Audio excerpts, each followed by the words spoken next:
আমার হাতে কোরআন আছে। দেওবন্দ মাদ্রাসার একজন বড় মুহাদ্দিস হযরত মাওলানা মুফতি আমিন সাহেব পালানপুরি, তিনি আমাকে আমল শিখাইছেন। তিনি আমাকে এই কথা বলেছিলেন, মাওলানা যখন এই আমল শিখেছি নিজের জন্য, বিপদগ্রস্ত আত্মীয় স্বজনের জন্য, যখন এই আমল আমি করেছি, আল্লাহর কসম এর ফলাফল আল্লাহ আমাকে হাতে হাতে দিয়েছে। ও আমার প্রিয় ভাইয়েরা, শিখার পরে আমি নিজেও এই আমল করেছি।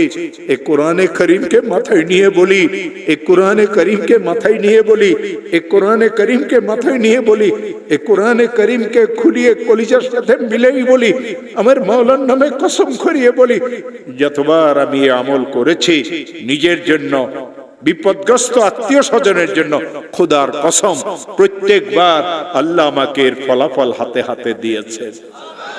এই জন্য আমি বিপদগ্রস্ত মুসলমানদেরকে এই আমল শিখাই দেই। ও আমার প্রিয় ভাইয়েরা, বোনেরা, যদি কোনো বিপদে পড়িয়ে থাকো, কোনো মুসলমান যদি ঋণগ্রস্ত হয়, এত ঋণ হয়ে গেছে, আদায়ের কোনো ব্যবস্থা নাই, খেতে ফসল হয় না, দোকানটা অচল হয়ে গেছে, ছেলেটা বিদেশে গিয়ে ফাঁসিয়ে গেছে, থাকতেও পারে না, আসতেও পারে না, 2-3টা মেয়ে ঘরে উপযুক্ত, কারো বিবাহ হয় না, একটা মেয়েকে বিবাহ দিয়েছিল, তালাক নিয়ে মেয়েটা ঘরে চলে আসছে, ছেলেটা খারাপ ছেলেদের সাথে মিশিয়ে মদ জুয়ার অভ্যস্ত হয়ে গেছে। এই লোকটার পেরেশানির কোনো শেষ নাই, অনেক মামলা মোকদ্দমা তো সে ফাঁসিয়ে গেছে। হযরত মুজাদ্দিদ আল ফিসানি বলেন, কঠিন থেকে কঠিন বিপদগ্রস্ত মুসলমান যদি ইশারের নামাজের পরে ঘুম যাওয়ার আগে তাসবিহ হাতে নিয়ে যেই দরুদ শরীফ পড়তে জানে, 100 বার দরুদ শরীফ পড়বে। আল্লাহুম্মা সাল্লি আলা সাইয়্যিদিনা মুহাম্মদ, আল্লাহুম্মা সাল্লি আলা সাইয়্যিদিনা মুহাম্মদ, আল্লাহুম্মা সাল্লি আলা সাইয়্যিদিনা মুহাম্মদ। 499 বার, একবার কম 500 বার পড়তে হবে।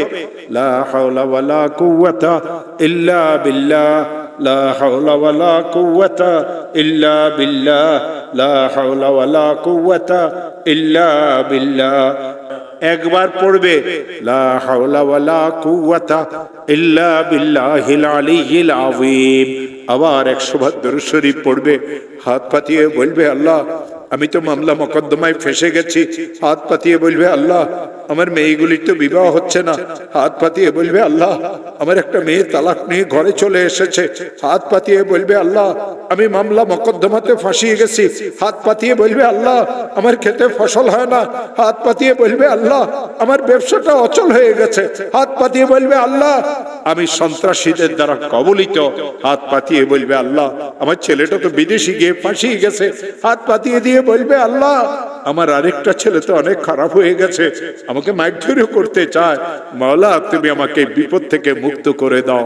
কয়েকদিনে আমল করবে, যতদিন আল্লাহ বিপদ থেকে উদ্ধার না করেন, প্রত্যেক রাত্রে একটা একটা ওজিফা আদায় করবে।